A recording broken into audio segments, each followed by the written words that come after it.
More than machinery, we need humanity. We know the air is unfit to breathe and our food is unfit to eat. As if that's the way it's supposed to be. We know things are bad, worse than bad. They're crazy. Silence! The great and powerful Oz knows why you have come.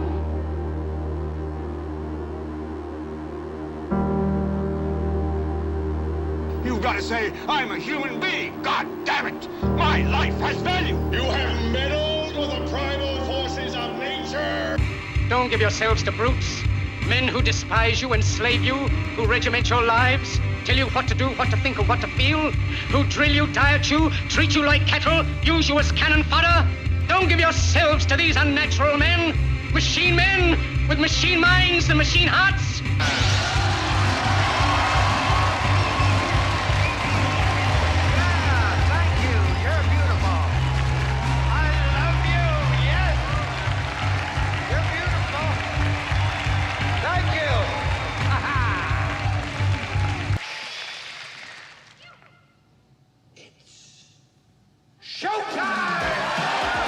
It's time to buckle up for making sense of the madness. And who loves you? And who do you love?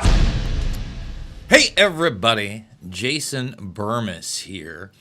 And when I came across this latest claim, not only an article, but a interview, which we're going to play an excerpt of, with the author of this latest book regarding Prince Andrew.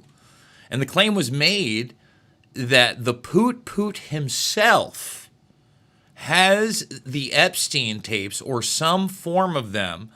I was extremely intrigued and extremely skeptical, as I remain for numerous reasons.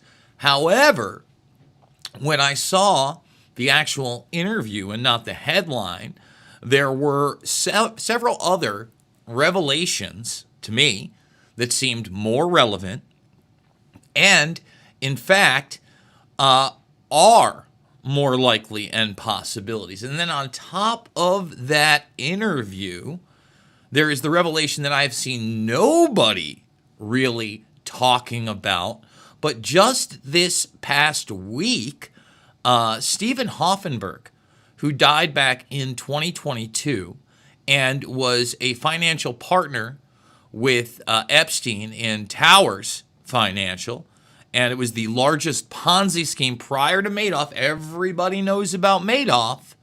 Many people do not know about Towers. And Hoffenberg did the time, even though Epstein absolutely helped him do, if not totally do, behind Hoffenberg's back, the crime.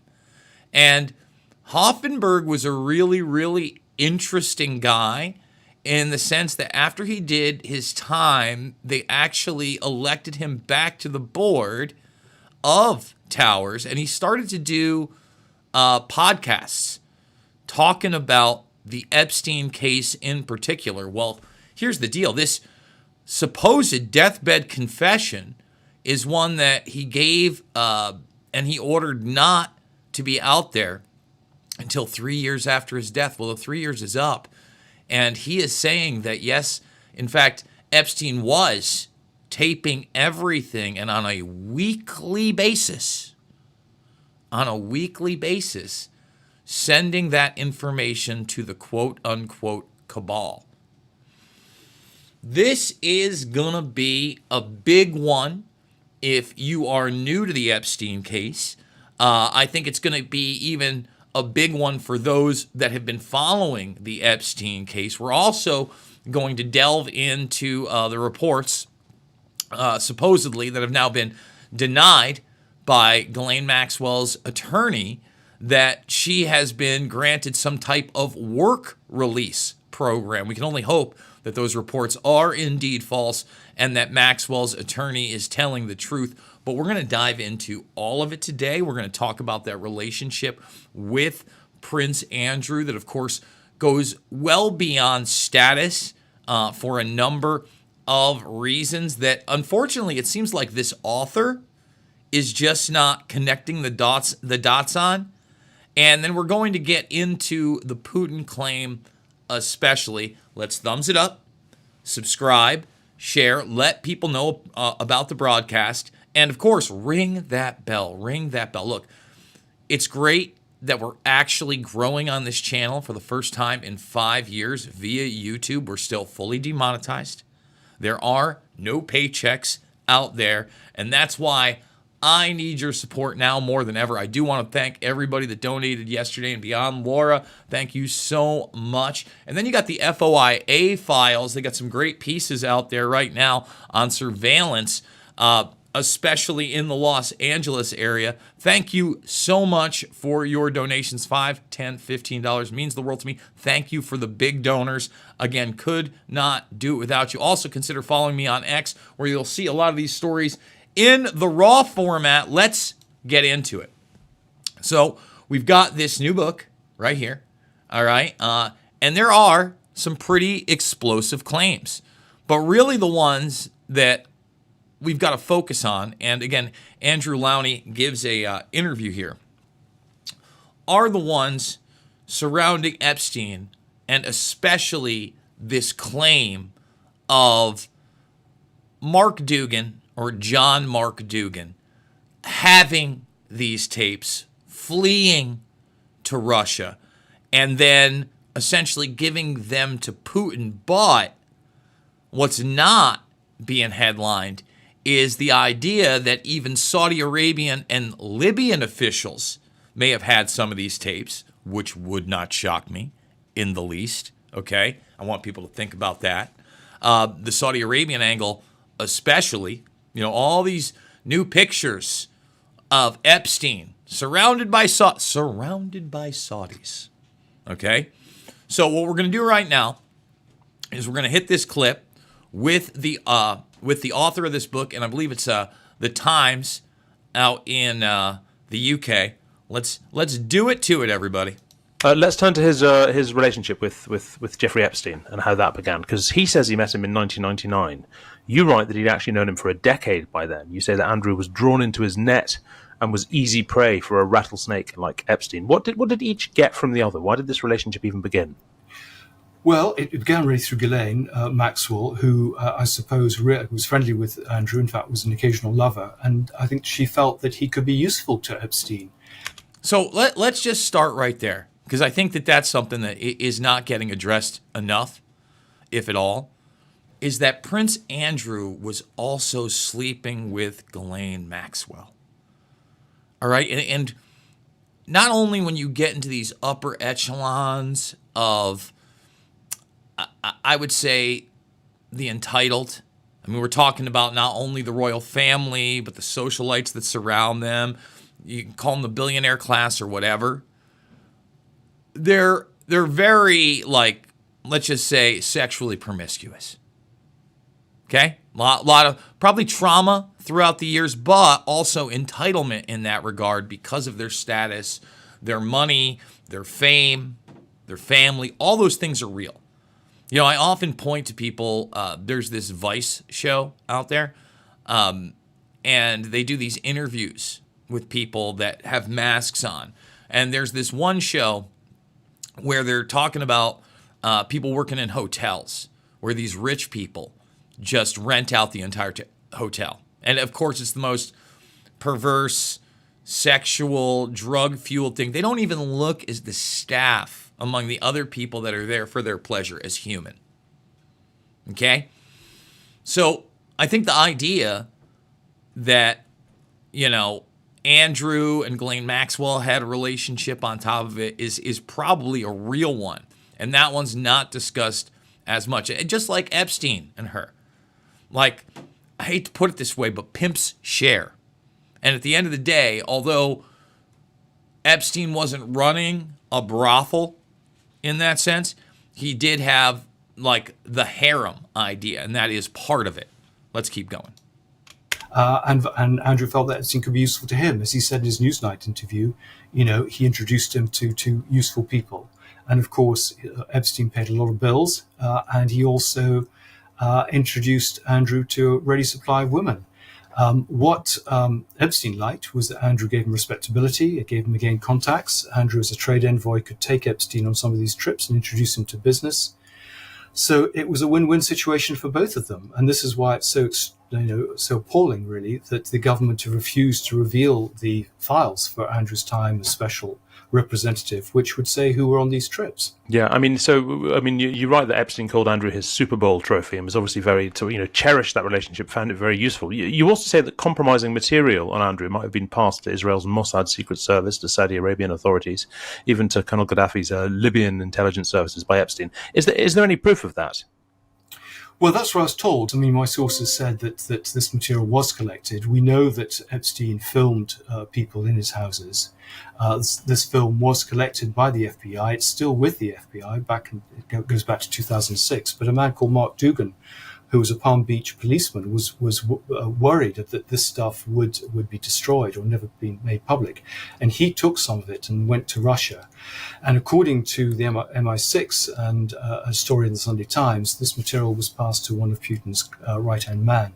So Putin, according to this story, has the material. Let's pause it right there. So notice the Saudi thing is totally glossed over. And it should not be. Now, here's the thing about the Saudi Arabian connection. Remember when they go into the New York home and Epstein has this fake passport with a fake address and a fake identity going back a long, long time ago. Okay? And now we know, okay, that he's also got a modern relationship with Saudi Arabia. I was talking about those pictures. There he is with the current leader, MBS. All right, so a lot of these pictures are more modern. And by the way, it's on the same little shelf of Trump and many of the other ones. You just want to point that out there. And I'm glad that these pictures finally leaked, because the thing is that when you looked at the release of remember, we've shown you that those binders are blacked out, right? Those binders don't even let you know what's in the binders. Well, those pictures were blacked out. So we have this long-term relationship with Saudi Arabia as well. This is the first time you're really hearing about Libya. But when you're talking about the arms trade, and now here's like the ignorance. Well, yes, people of influence and business, but remember, Andrew has naval connections and is this military special envoy. And through WikiLeaks documents, we know he was a big part of the arms trade. I mean, it was not really even hidden, but the intricacies of the corruption and how he would get furious if he wasn't a part of the deal, it really lets you get on the inside. Let's continue with this. What would, the Russians, the Israelis, even the Libyans at the time, what would they hope to get out of it? In what way would sort of, compromising material on Andrew have been important to them? Because I don't think he's ever been considered a particularly powerful person in this country. No, it's a good question, and I just don't know. You wouldn't think he would hold secrets, though clearly he may have had information as a naval officer. He may have picked up information being briefed for this role as special trade envoy. I can only speculate. But you're right. I mean, he didn't have the top secrets, but it may be that they felt that he had information about just gossip about people that could be useful, people's vulnerabilities. Who knows? I mean, I did a book on Guy Burgess, and Guy Burgess was very adept, even though he was a pretty junior official, at picking up information that could be used by the Russians. So, particularly things like black propaganda. So, who knows? And we won't know until someone goes public on what there is, or we have some idea, or how it's used. I mean, the other question is, why has no one used this material? They're just sitting on it, waiting. When I hear those kind of arguments, right? Like, why hasn't anybody used this? Behind closed doors, we don't know that it hasn't been used. And that's the reason you wouldn't see any of it leaked in that regard. That is my best explanation. And the other thing is that we have these fantasies about things like dead man switches, which we're about to get into in a moment. Okay. I have yet to see a dead man switch in practice ever. And I've heard a lot of claims about supposed people that have these dead man's switches that have died. Okay? So that brings us to John Mark Dougan. And I don't know what to make of all of it. I don't know how much of it is real, how much is a grift.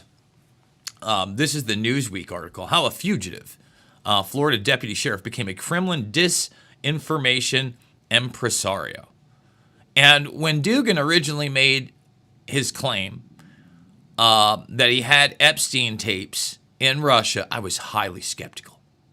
Because we'd also seen claims by others that then said that was a lie, an Epstein victim in particular, and they were just using that to protect themselves. So, the FBI did seize John Mark Dougan's computer in 2016.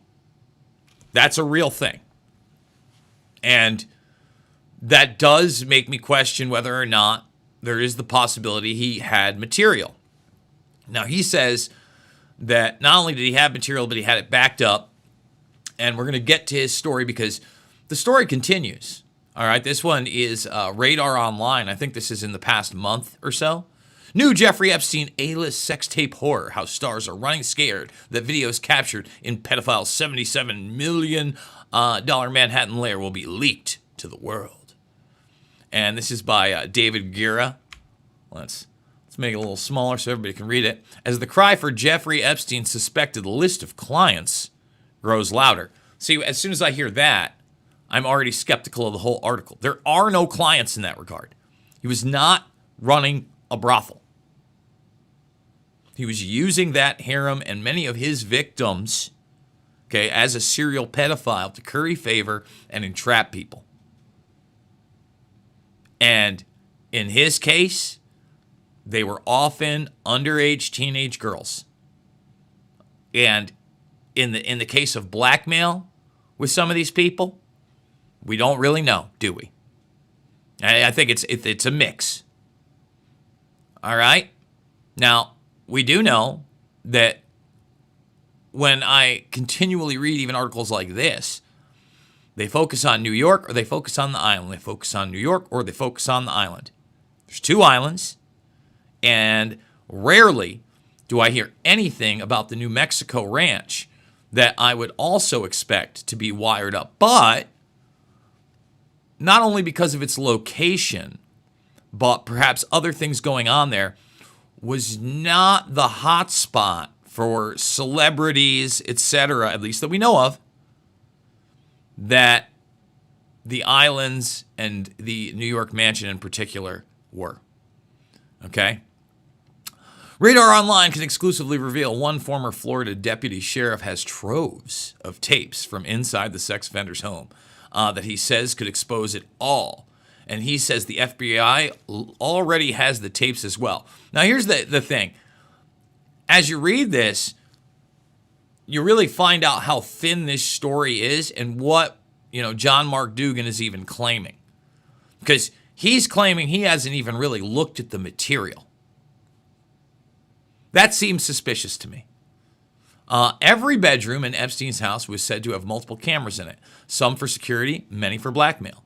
In the explosive investigative book, Epstein, Dead Men Tell No Tales, John Mark Dougan, a former Palm Beach County deputy sheriff, confessed he has the much sought-after files in his possession. He used to keep records of everybody. He used to store everything, Dougan claimed. So the Palm Beach Police Department, they knew that there were thousands and thousands of these DVDs. Now, what do we know? Well, we do know that when you're talking about at least the New York case, that in fact there were burned discs, there were burned DVDs. The technology, it does become viable in the late 90s, early 2000s. Money's not an object to this guy either, that you could start burning DVDs, right? Remember DVR technology? security systems, at least on a low end, also kind of commercially available at this point. All of us were getting the new cable boxes that had DVR on them. 40 hours of TV. I can fast forward through the commercials. Remember those days? In my best hillbilly accent. So he's saying he's got just a slew of DVDs. All right. But Dougan, who had access to the tapes and files when he served as a deputy sheriff in Palm Beach at the time Epstein was in prison, is now far away from sunny Florida. Radar Online has discovered he lives in Russia, where he has been granted political asylum. Okay? That part is interesting. I'm not going to lie. But here's where everything starts to get sketchier and sketchier. Dougan said he was dragged into conspiracy theories by a friend and former town of Palm Beach Police Department detective Joe Ricari, who was the lead detective on the solicitation of minors case against Epstein. Ricari asked his trusted friend and confidant to scan all the documents as well as copy hundreds of DVD discs he had on the Epstein case to keep them safe. So he's saying he's the archivist. And if you think about the time period that this is, 2007, 2008, that's going to take a lot of time. Just saying. However, the FBI seized Dougan's computers in 2016, which he said gave them all the information they would need. The FBI has seen everything and has more knowledge of the contents than I do. It was not my business to look deep into the files. I was simply acting as Joe Ricari's computer safety deposit box. And look, Ricari doesn't want to talk to anybody about any of this. And I understand why. It also, I think Ricari actually might be dead by now. I know I think even like that 2017-ish, 2016. Let's just type that in. Let's do that one live. I don't even know if he's alive right now. Put it in this one right here. Let's see. Is he? Yes, he did die. That is correct. When did he die? I think 2016 or 17. 2018. Yes. So Ricari's not even around to talk about any of this. Can't say whether any of this is true. All right. And he wasn't too keen on talking about it in the first place. Once again, you can maybe understand why. It also means the FBI has the same exact data that I possess and are in a position to know everyone who is implicated in the videos, recordings, and documents. Dougan, who doesn't believe for 1 minute Epstein committed suicide, admitted while the FBI may have taken his computer, he had an off-site backup that he set up after fleeing to Russia. Okay? So here's where he's going to give you kind of the encryption stuff. Now, this type of encryption I have seen, and it does exist. And with the 9/11 Dark Overlord files, it actually was deployed with layers of documents. So 3 out of the 5 layers went out there with a password and a key. And so far, as I've seen, no one's decrypted the other 2 layers.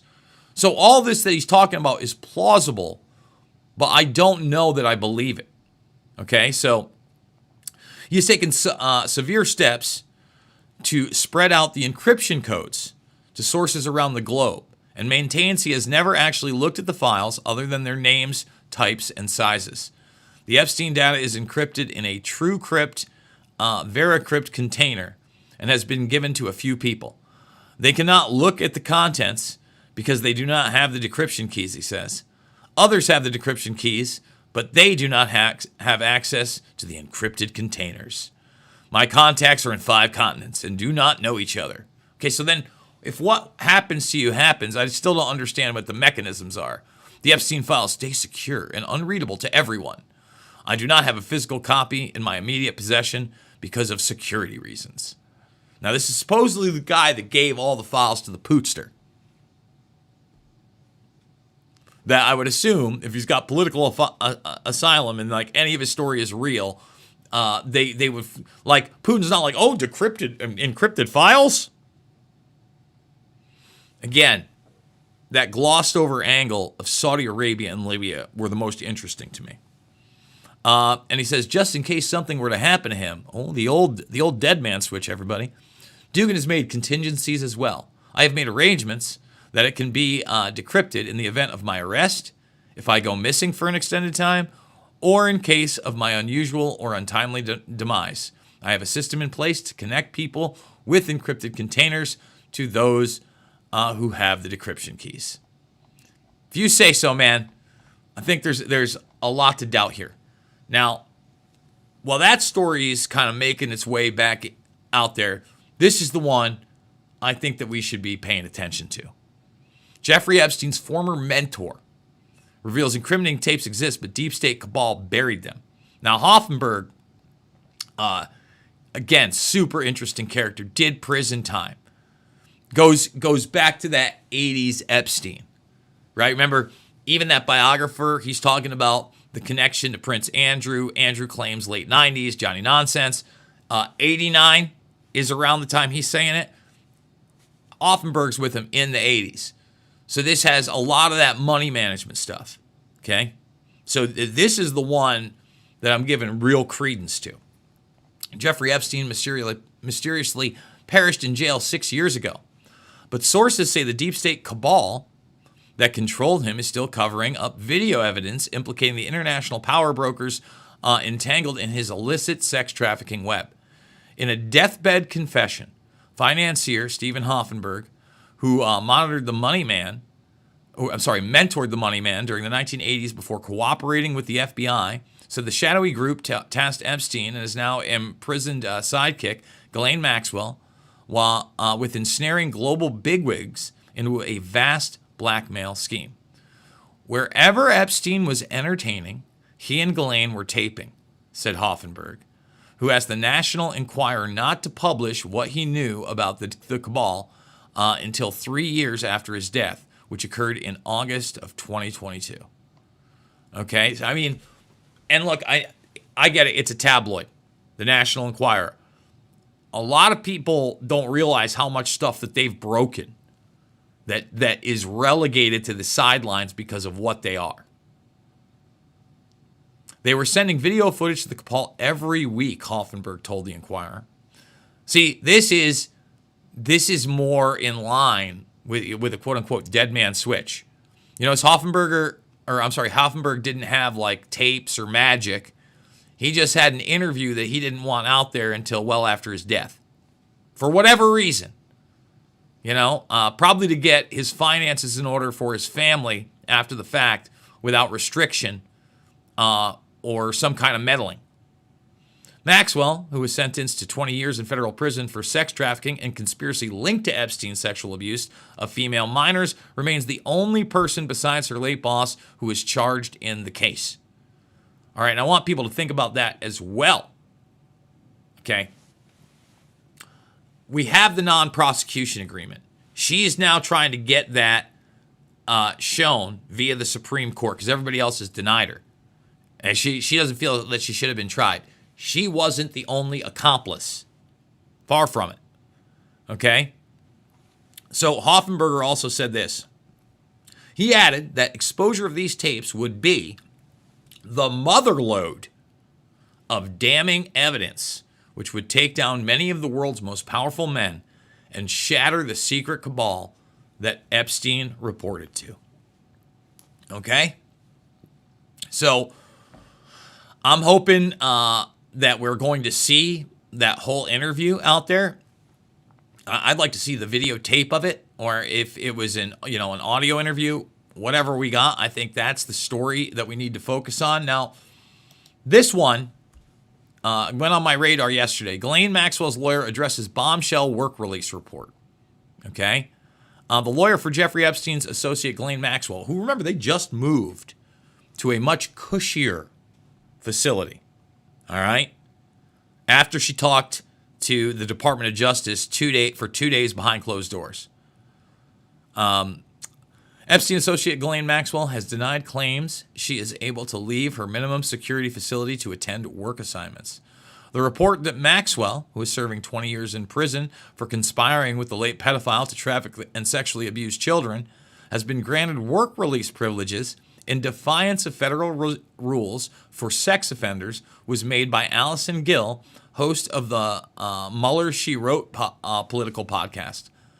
This is what she said. Another day, another false comment about Ghislaine meant to unnecessarily inflame folks, Maxwell's attorney, David Oscar Mendez, said on X.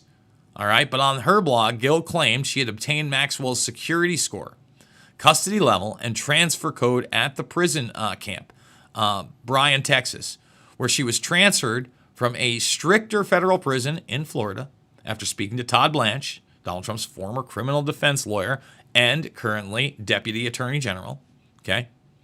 What stands out here is the custody level says out, which allows her to leave the minimum security campus for work assignments, much like Jeffrey Epstein was allowed to leave prison as part of a sweetheart deal he got from Alex Acosta that was penned by Alan Dershowitz, Gil wrote.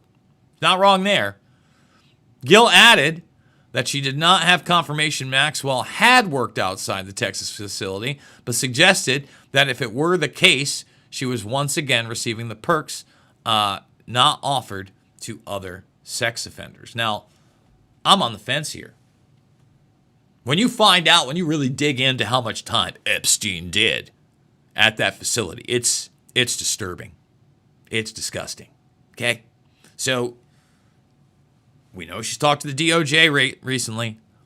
We know that Trump has continually refused to condemn her. I think that we need to really look at this one in a reality-based sense. Okay? With that being said, I think we're going to wrap it up. I need you to thumbs it up on the way out. 175 watching. Don't even have 100 thumbs up. Don't even have 100 thumbs up. Again, think about this. How many people, not only in the mainstream media, but in the alternative media, are going to go into the nuance of what we just did here?